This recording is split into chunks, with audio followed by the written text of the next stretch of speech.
Hey there, Banditos. Welcome to the latest episode of the Dollar Bin Bandits. I'm Mike Farah, and today we have writer Mark Russell on the program. Mark started out with a humor book called God is Disappointed in You. It's mostly prose with some cartoons in it, but then really broke the mold and broke open into the comics industry with a reboot of Prez, the DC Comics book about a teenage president, and the Flintstones. Then it gets a little odder and more interesting with Exit Stage Left, the Snagglepuss Chronicles. So really taking that character in a interesting and just unique new direction.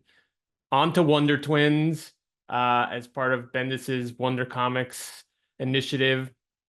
It did Second Coming, Not All Robots, a Fantastic Four story called Life Story. And lately, he's been getting together with Mike Allred on things like Superman Space Age, Batman Dark Age, and I believe there's a Wonder Woman one coming to finish that trilogy, and has more in the program coming up soon. But let's hear from the man himself. This is Mark Russell. Mr. Mark Russell on the program. Mark, how you doing? Doing good. Thanks for having me. Absolutely. So we're going to hit the big rewind button as we always do for the first question and ask, how did you first discover comics?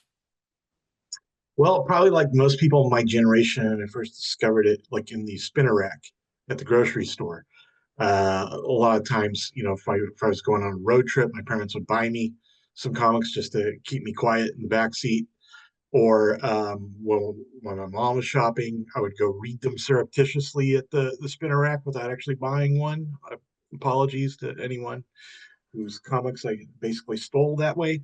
But yeah, no, it was just kind of, and it was always a random thing. I never really subscribed to any specific title other than Mad Magazine, which was sort of my first love in comics. It was just kind of me going and gravitating towards something. What I usually gravitated towards was the one with the most messed up cover. Yeah, I can totally understand that. Those are usually the most, I don't know, the most interesting ones are the ones with the messed up covers. Yeah, no, I remember specifically there was like a Batman one where Batman was like uh the bell inside, or he was inside a bell. He was like the gong, the clapper inside a bell, like hanging upside down inside a belfry. And I remember just thinking that was an amazing cover. Yeah. I didn't know what the comic was about. I just knew I was instantly intrigued. Were you a collector from an early age in terms of not necessarily bagging and boarding, but just making sure you had everything you had bought, around you rather than sort of reading and chucking? No, I really was never a collector. I mean, I would buy them and I would read them, in the car or on road trips or in my room. But they didn't stick around long. I never went back to them. I just kind of what I did collect were I had about 30 of those pulp peanuts books, like those little paperback peanuts books, and I had a stacks of those. So that was my collection when I was a kid. But not comics. I think because also I was so rough on books and rough on everything probably when I was a kid. A floppy comic on like newsprint with like the slick covers probably wasn't going to last very long anyway, no matter what I tried to do for it. And when did it strike you, or when did you think about when you were thinking about what to do with your career in life that you thought I'd like to be a professional writer, whether that is comics or prose or what have you? Yeah, I have been writing for as long as I can remember, and it was never something I imagined I would do professionally. It was just something I enjoyed doing, or something probably more close to the truth, something I felt compelled to do. I just couldn't imagine not doing it. Uh, it wasn't really something that occurred to me that like I could do this professionally until I got into comics, because unlike books where you spend 3 years writing a book and then you publish it and you make maybe a few $1,000s, comics actually kind of pays decently well, at least compared to that. and you can write several comics at the same time as opposed to a book, and you don't have to wait several years for your comic book to come out, not usually anyway. So it immediately sort of, when I started writing comics, kind of gave me the possibility, well, I could maybe do this full time.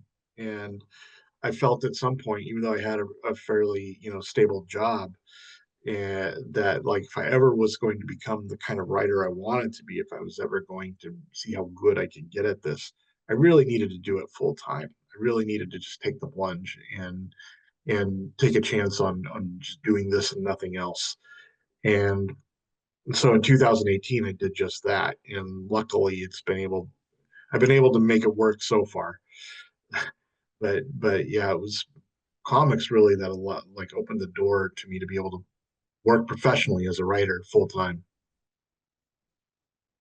Can you take me a little bit through the sequence? Because from what I understand, I mean, one of your early successes was not necessarily a comic. I don't know if you had been already working in comics before this, but the book God is Disappointed in You, which is features, I guess, comics or cartoon-like illustrations, but is not necessarily a sequential comic itself. Was that kind of your first entree, or had you been working already in comics before that came out? Well, that was the first book of mine that anybody published. I had worked before then on my own stuff, like self-publishing zines, collections of my own short stories and cartoons, and I was serializing a novel that I never finished. And but God is Disappointing was the first book that a publisher actually said, we will print this. And so yeah, it was kind of the beginning of my career as a professional writer. And yeah, and it turned out to be a good start because it was fairly successful. It sold a lot of copies, and it put me on the map not only of publishing but also comics, because it was published by Top Shelf, a comic publisher.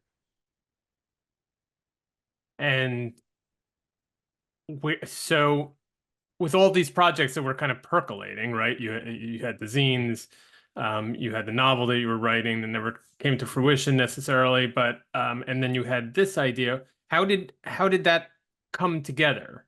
How did you find, the illustrator who has done, I believe it was New Yorker cartoons, right? Is his background? Yeah, Shannon Wheeler, who did not only New Yorker cartoons but long-standing comic series, very popular one called Too Much Coffee Man, Oh, yes, uh, yes. which is crazy to me because I read that. I remember reading that when I was in college in the '90s, and same with like Madman, the comic written and drawn by Mike Allred. And now I've worked with both those guys who I was reading when I was in college, and it still kind of blows my mind to think about that. But yeah, Shannon's a brilliant cartoonist, and it was actually his idea to do the book because we became friends. He read one of my zines and liked it. And we became friends, and we're having a beer in a bar, and he said, I grew up a hippie. I don't know anything about the Bible. Like, people refer to like the book of Job, and I have no idea what they're talking. So I basically just told him the story of Job there in the bar. He said, "Oh, that's great. You should do the entire Bible just like that, and I'll draw cartoons, and we'll have a book." And at the time, I thought, well, okay, yeah, I grew up in a church. I know the Bible. I'll hammer this out in 6 months, and we'll have a book. But it wasn't until I started actually working on it and trying to write it that I realized how little I actually knew about the Bible, how little about the Bible they actually taught us in church. They only teach you like the stories, and then only the stories that they can tell you as a child in Sunday school. Uh, and so it took about 3 years of research.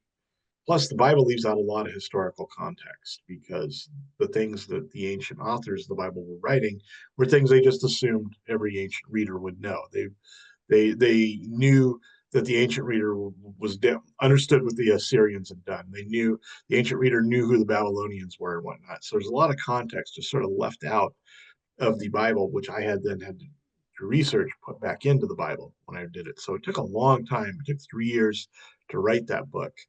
And it took Shannon a long time to do the cartoon stuff, but yeah, it was um, it was a unique experience.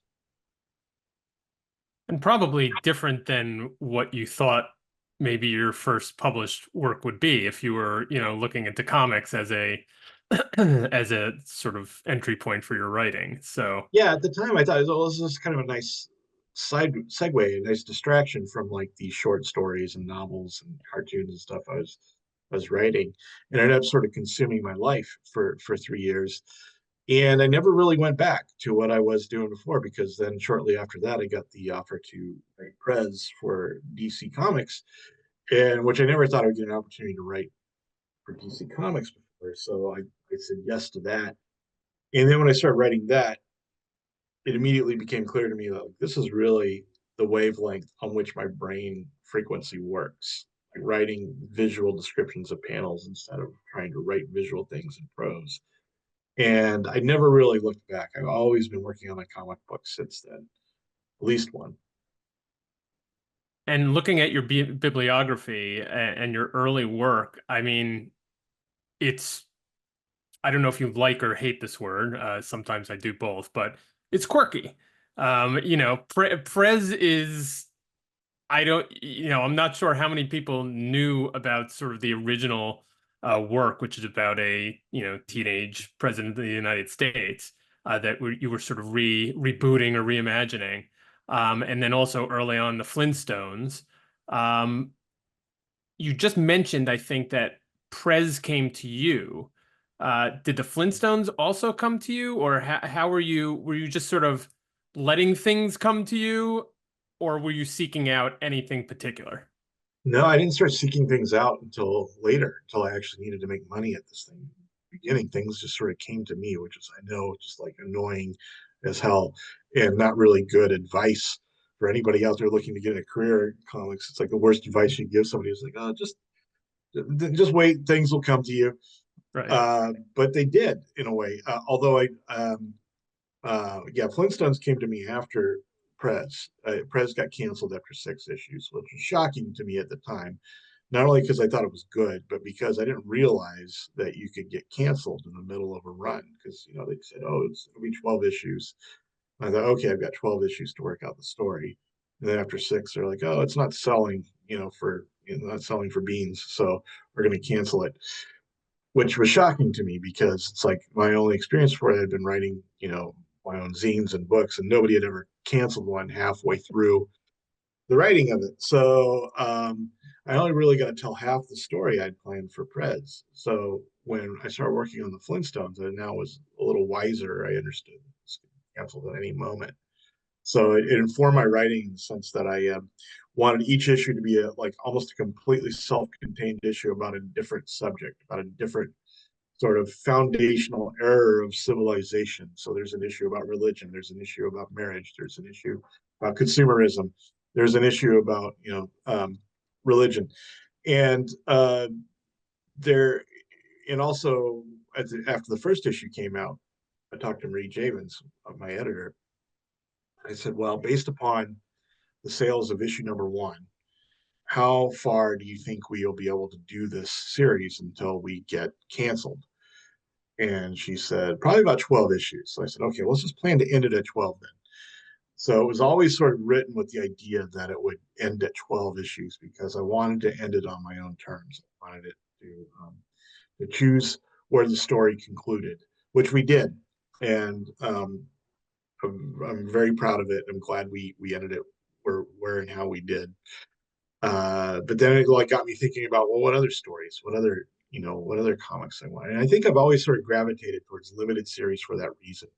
I don't want to be canceled in the middle of a story, and also it helps me enormously as a writer to have an endpoint in mind to like build towards something I know is going to end, as opposed to just writing and writing and writing and not really knowing when or how it's going to conclude.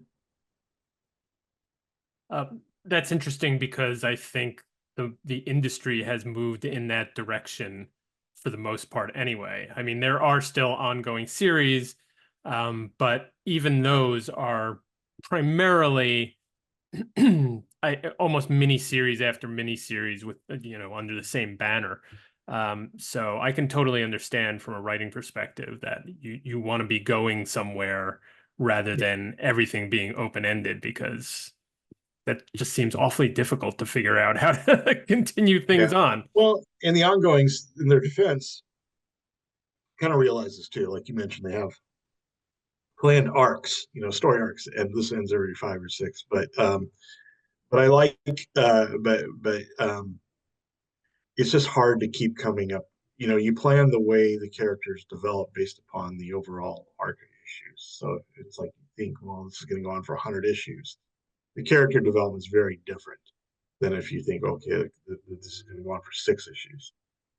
And I would love to write an ongoing at some point, just because I would like the experience of like knowing, okay, I can slow the story down. I can have the main sort of development of these characters stretch out over a super long span of time, even though plots of the individual issues are happening really quickly. But it's just easier, I think, and to get limited series approved, and they're kind of more rewarding to write. And it also sounds like Prez, despite being a disappointing experience, was ultimately beneficial to you, uh, being one of your first comics, because then you knew how to plan things out and you knew what questions to ask about how, books in the future would be going, and whether, how much runway you had to kind of tell the story you wanted to tell. Yeah, absolutely. It was sort of my boot camp into comics, not only as an art form, but also as a medium, as Yeah. a industry. So, right, all the mistakes I made artistically, like not planning for, not giving the artist enough space to like put all the information I needed on a page, I kind of would fix later comics, or like writing, not realizing that this can end at any time, or planning on my arcs. All of that was fixed in later comics. Prez was just sort of the sin eater for my future career, because all the mistakes I would make, I made in in excess during Prez. But without Prez, I don't think I would have ever been able to like finish any. I don't think any of the things I've written since would be the same. And after Prez, after the Flintstones, you decided to go completely mainstream with Exit Stage Left, the Snagglepuss Chronicles. Yeah. Well, Um, part of it was that they were DC was doing the Hanna-Barbera stuff, and right. so the water was warm if you were writing Hanna-Barbera characters. And part of it was I didn't even realize that I was pitching a Snagglepuss comic. I was just writing on Facebook like these what I thought were funny little dialogues between um, Snagglepuss and Huckleberry Hound, as if they were, like Tennessee Williams and William Faulkner, these Southern Gothic writers. And I thought they were funny. And Marie Javins, again, my editor on Snagglepuss as well, she contacted me. By the way, your Snagglepuss comic has been approved, and I hadn't even pitched one. So, but at the time they were looking for more Hanna Barbera characters, so I thought, well, I better come up with a story.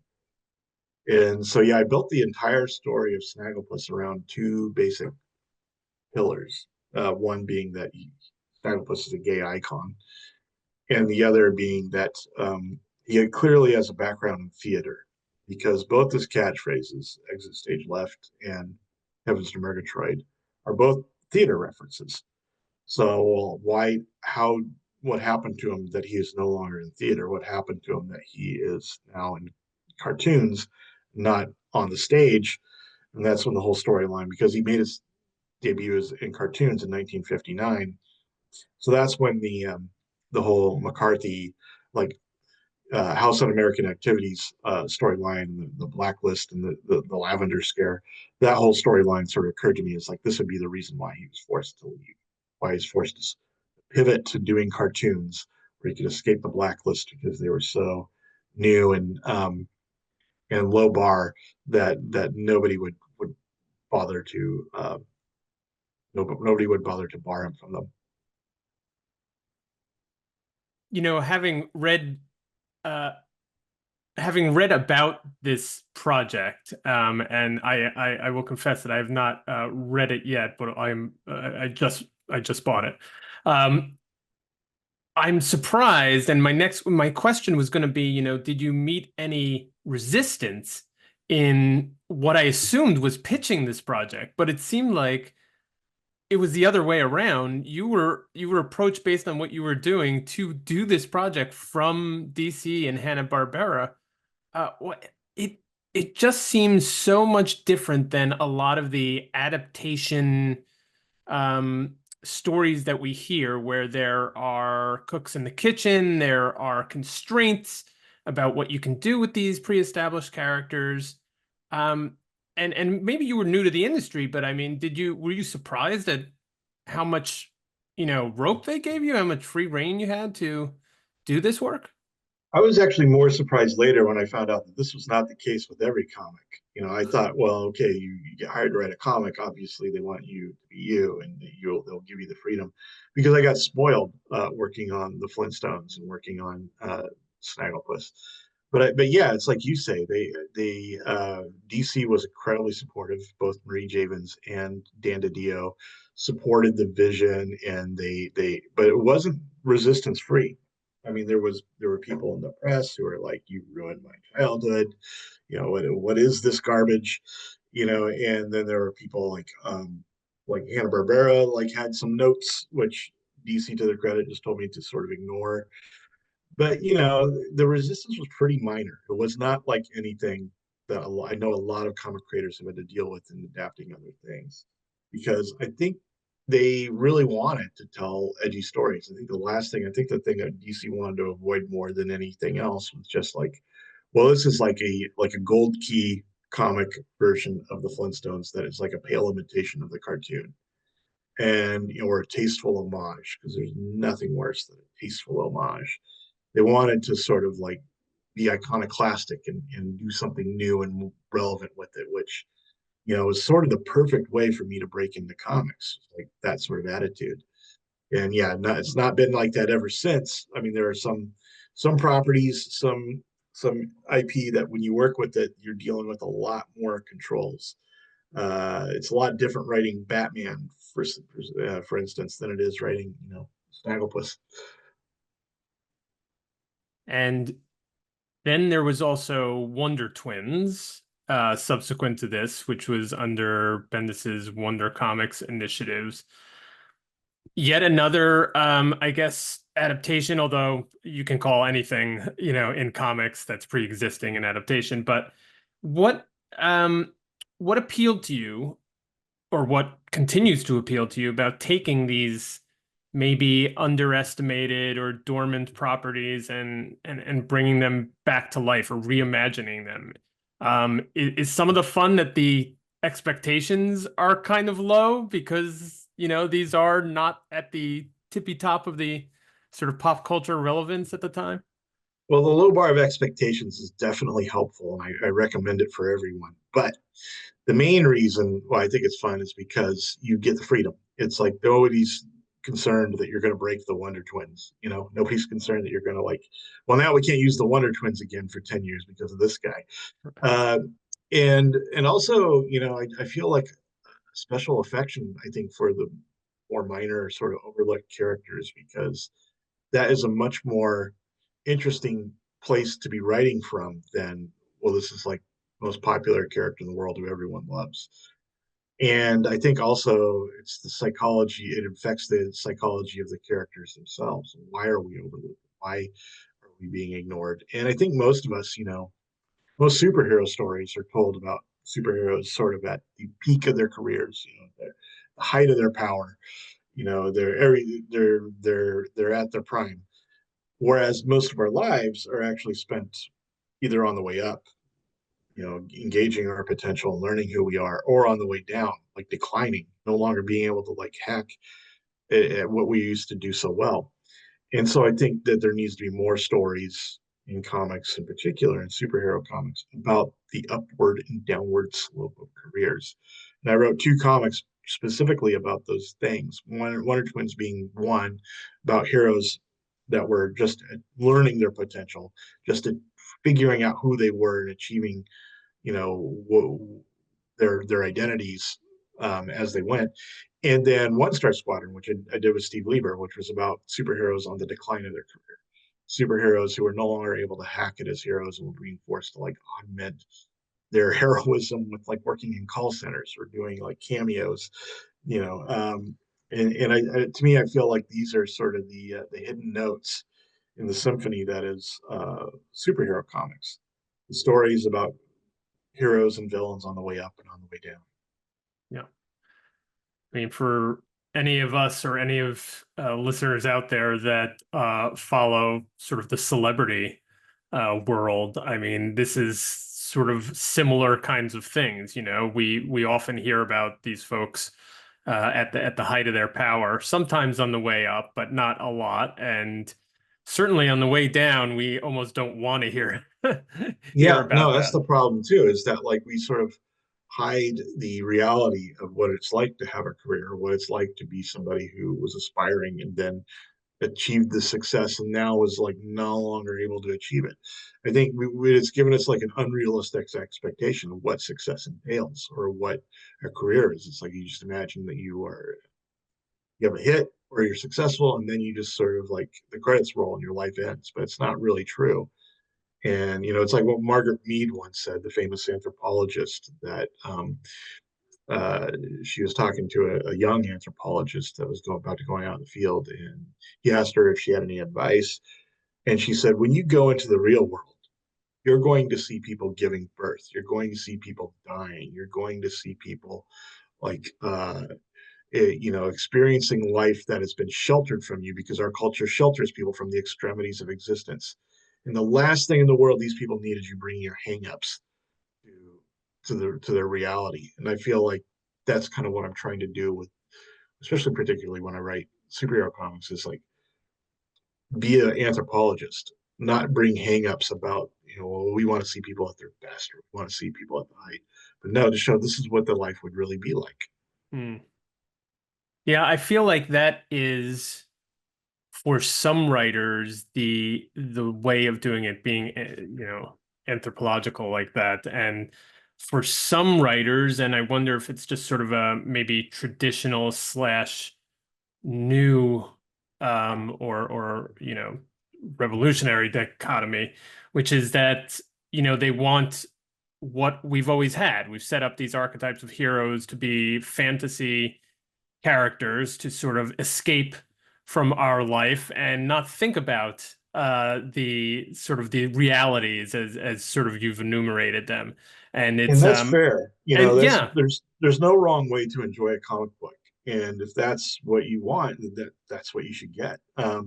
It's just that there's already so many of those stories out there, and I've written some of them myself. That I think we can also there's also room for stories that show you behind the curtain or that show you a different vantage point of those lives.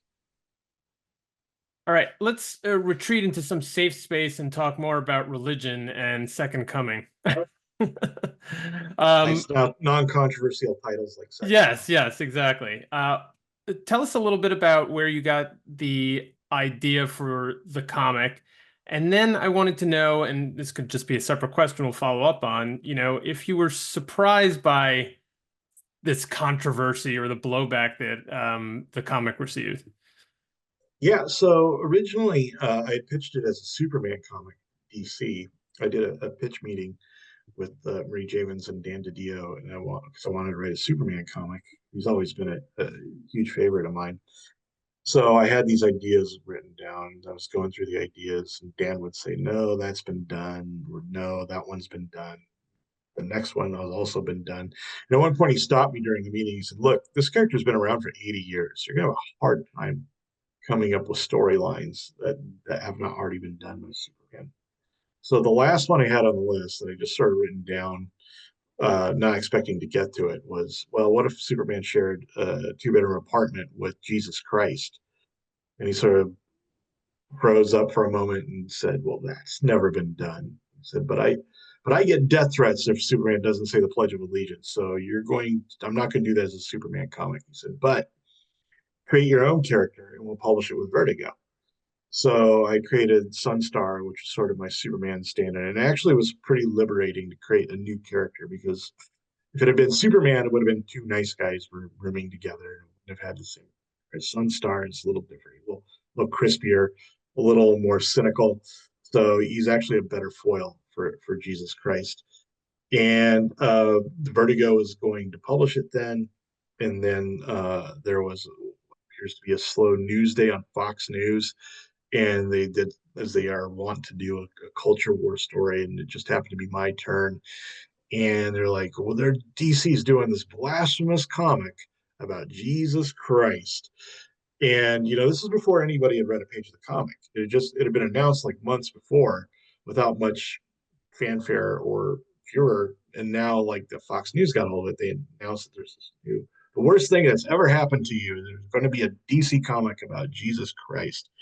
And then so a lot of people, somebody started this online sort of petition to get DC to drop it. And it generated like 250,000 signatures. And by signatures, I mean somebody took 2 seconds to click on the little button Right. on the petition to sign it. And every time somebody clicked it, it created an email that went right to Dan DiDio's inbox. And it was like at a period of transition in DC, so everyone was afraid of losing their job, and the heat was getting kind of hot. So he very politely asked me if I would consider taking it somewhere else. I said, yeah, I've got other places I can take the comic, and it will probably, it'll probably, get it made more like what I want to do without that scrutiny. And so I took it to Hoy, and also the advantage of taking it to Hoy is they were a brand new comic company. So all the things that were negative to somewhere like DC, the publicity, and all the outrage and whatnot, were positives for Hoy, because it's like, well, yes, we want people talking about us. So, and they gave me more pages to put in the first issue.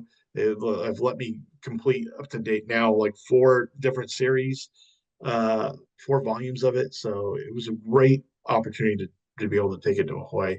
The controversy actually worked in my favor in this case. It's always do. But again, I feel like the takeaway from this entire conversation is that my comics career is a result of a lot of luck, which I can't say that it isn't. Yeah, I have this conversation with other creators as well. The role of luck and fortune in where they are, because there are, and I'm sure this is you would agree with this. There are a lot of talented people out there, writers, artists, and not all of them make it or get the breaks that some people do. And so there is a role for luck in how these kind of careers It's go. it's surprising to me how big of a role it has, and it's not just between the creators who have careers and the creators who don't. It's also within the careers of creators. Like there are some series which become hits purely because of time and place, chance, and there's other series where you feel like, oh, well, this is really good and people are going to love this, and they never get a chance to read it because just the way it's released, or there's a gap between issues, and so your career is not entirely in your hands, Mm. and you have to sort of adjust that fact. And the only work around that for that I know of is just to be prolific. Just put out a lot of things that you really believe in, and just accept that some of them are going to not find their audience, at least not right away, and that you have to keep plugging away so that you maximize your at bats. You maximize your chances to get on base. Well, we talked a little bit about superhero comics, and certainly, Wonder Twins can fit somewhere in the larger umbrella of that. But I think, and you can correct me if I'm wrong, the first mainstream book or mainstream superhero comic you worked on is maybe Fantastic Four Life Story.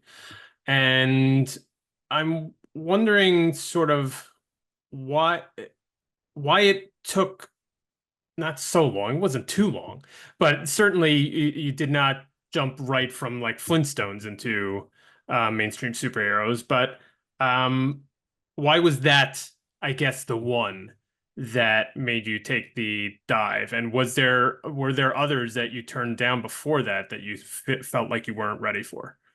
Well, I tried to work, and it's not like I was turning away offers to write Batman Superman. I would have loved that, earlier, but it just didn't come to me because I think my reputation in the industry was, well, this guy writes limited series and he writes sort of satirical stuff. And I wanted to write, to my own reputation inside my own head was like not any of those things. My own reputation is, well, I'm just a writer. I want to write different things, different genres.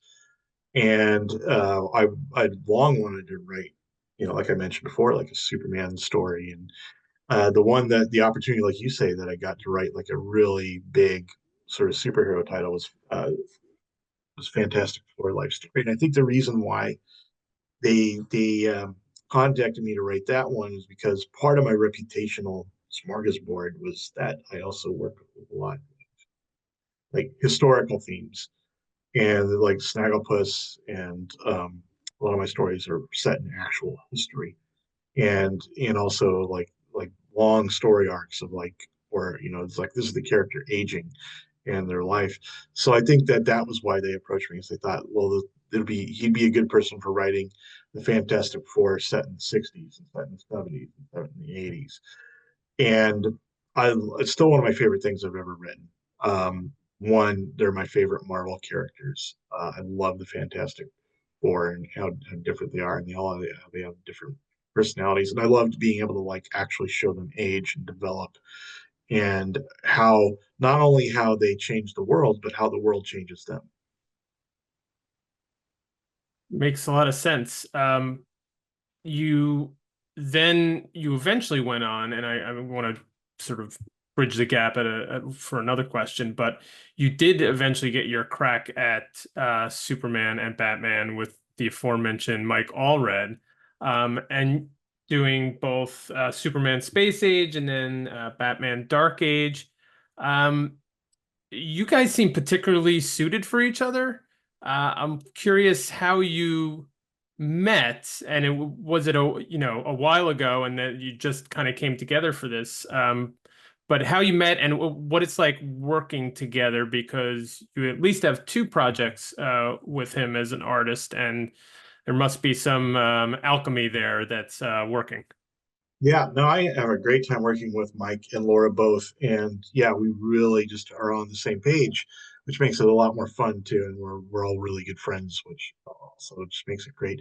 But weirdly, I had never met Mike until we started working on Superman together. And I say weirdly because he actually lives in the city where I grew up. Right. So he lives in Eugene, Oregon, which is where I grew up. And so when we started working on this together, he said, "Well, why don't you come down? We'll bum around Eugene together, and you can stay in our Airbnb." So I went and basically like lived with them for about a week when we were doing Superman Space Age, and we just sort of walked around town and talked about the places that we really liked and the experiences we had around there, and all about Superman, about what we wanted from the series. And I wish I could have that experience with every artist that I work with. I wish every writer in the world could have that experience with every artist they work with. It's just there's just not enough time and resources to do that. But I'm so lucky that I got to have that. And yeah, like I mentioned, we've become really good friends since then. And the way we got paired on it was that my editor, Brittany Holzer, like she said, we'll make a list of artists that you want to work on this Superman story, and I'll do the same, and then we'll compare lists and we'll discuss. And Mike's name was the one name that was on both of our lists, so we thought, well, we should contact him first. And I've always been a big admirer of his work, as I mentioned before, starting with Madman, but also I just love the cosmic nature of his drawings and how Silver Age it looks. And to me, that was also something where it's like, yeah, if this comic is set in the 70s and it's got that Mike Allred look, it's gonna look like something that maybe was written in the 70s about the 70s. And I just thought that was too cool to pass up. Yeah, I mean, I think it's like a smash. I mean, you guys work so well together. It's just particularly the story is suited to you, the art is suited to Mike, and obviously it was success because you were able to do yet another one. I'm curious if you have stories percolating for any more of these age, I guess you would call them, books for DC. Yeah, in fact, we've been approved and are working on a Wonder Woman uh, volume to complete the trilogy. Uh, Great. it's going to be called Wonder Woman Golden Age. There you go. Seems right up the alley. So let me rewind a little bit from those particular projects to Not All Robots, which won the Eisner Award in that year for humor comic. And I'd love to know what is the key to writing a funny book, as they call them, because it's not easy. Humor, I feel like is deceptively um, difficult to write because a lot of it can be subjective. And so I'm curious when not a lot of writers are tackling humor, especially in the format of comic books. What do you find? What do you find the challenges to be, and how do you overcome them? Well, yeah, I think humor's, if not the hardest genre to write, the hardest genre to write well. And I feel like the way around that, or what I feel like I try to do, is just to not try to write humor. I try to write about things that are tragic. I try to write things that are meaningful to me, or the biggest, like, sort of subjects in the world. But then I just try to be really blunt about them. And I think that kind of makes it funny. So I feel like that's kind of what I am as a writer. I don't consider myself a satirist per se or a humor writer. I consider myself someone who likes to talk about big subjects, maybe in oversimplifying way, like start as like I did with the Bible. And I think the humor just sort of comes out of that. So I'd say that the advice for writing humor would be, don't just try to come up with a bunch of jokes. Don't just try to write something funny. Write something that means something to you about something else in the world, and then just try to be as blunt about it as possible. And that will probably make it like 100 times funnier than just sitting down and writing, what you think are passable Family Guy jokes or whatever. That was also another interesting pairing for again what is labeled a humor book. You had Mike Deodato Jr., who's known for very detailed work, more in the action and superhero genre. Did you choose him? Were you put together? How did that come about? Axel Alonso chose Mike to pair with work, and at the time, I wasn't really sure why, but then when I started getting the pages, it immediately became apparent. And I think the reason why he thought this was such a good pairing, why I think it's such a good pairing, was because Mike doesn't try to make the art funny. It's like he's very matter of fact. He's very, which makes the lines twice as funny because he doesn't have robots mugging or gagging or doing all kinds of, like, he's just drawing them to the robots. All this is all serious. To the humans in the story, this is all serious. It's only funny to us because we know how crazy that world is. And that's the key to humor. It's like it's only funny if someone's not in the joke, and so the characters can't be in on the joke. And having an artist understand that and be sort of like, well, this is like actually a dystopian story for the people that are living it. It's only funny for the people who are reading it. That is sort of the magic of Mike making it work as a humor title. Yeah, you got to sort of tell it straight, and the comedy will come out Exactly. Oh, the based on the worst thing you can situation. do. Yeah. And I feel like this, if I could have like a seminar where I talk to like artists who are drawing like humor, it's like the worst thing you could do is to like try to make it the art funny, unless it's that unless that's what's driving it. If the lines are funny, the art needs to be serious. Agreed. So I wanted to know, are there particular characters you have not worked on or particular stories that you would jump at the chance to given the opportunity? Yeah, I think I would love to write a Scrooge McDuck comic. I know Jason Aaron's already beaten me to that punch, and I was super jealous when Infinity Dime got got greenlit, but I would love to do a Scrooge McDuck comic. I would also really love to do like a Green Arrow comic, I think. Why Green Arrow? I think because he's sort of like a social commentary based Batman.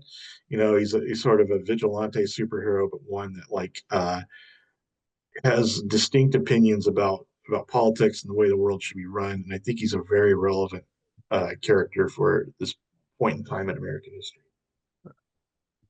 He's the Ben and Jerry's of superheroes. Yeah. Okay. I would love to know, you already kind of expressed a lot of affinity for the Fantastic Four book as maybe being one of your favorites, but you've had, a long and varied career. I wonder if there are books or projects that you're particularly proud of that may not have gotten the attention you thought they should, and people can kind of go back and rediscover. Well, I'm battling for recognition for one right now because I feel like maybe the best thing I've ever written is a creator-owned title I wrote called "Traveling to Mars." The trade paperback of which just came out a couple months ago, so I'm currently trying to promote that whenever I can. There's like a deluxe hardcover edition that's coming out too through Kickstarter, and we're trying to get that in stores as well. But it's published by Ablaze, and it tells the story about a terminally ill man who's sent to Mars to be the first person to ever set foot on Mars, so he can claim the mineral rights of the soil on Mars. And the reason they send a terminally ill man is so they don't have to bring him back. He is willing to just go to Mars, claim the mineral rights for this company that's sending him, and then die there. And so the story is very much a lot of his thoughts, his diary entries, his regrets on his way to Mars from Earth. And he feels like he has failed at life. He feels like he has left a lot undone. He has a lot of regrets about life on Earth. But he's joined on his mission by two Mars rovers that have artificial intelligence, and they've never met a human before. So to them, he's like a god. He's like the creator, and they figure surely this man must have all the answers to life. So it's it's hard to describe, but it really is sort of I think the story I've written about what it means to be alive and what it means to have an existence as a human being, in the most intimate terms that I can tell that story, and it means a lot to me. And so I hope people discover it. And we're back. Wow. I really enjoyed talking to Mark. He has just such a unique perspective and has such interesting, I hate to keep using the word interesting, but it is, takes on characters that we've, grown up loving, or maybe even characters we've forgotten about for quite a while. And I just can't wait to see where he takes things next. Vanishing Point #2 is out today, I believe, and that's his anthology from Mad Cave, with kind of, the usual skewed perspective. I think it's even described as existential horror. So check that out. And I believe Traveling to Mars also is in the pipeline or has come out recently. And yeah, that Wonder Woman book with Mike Allred is something to look forward to as well. So, Mark, thank you for being on the show. Please remember to rate, review, and subscribe. Thank you for listening, and we'll see you next issue.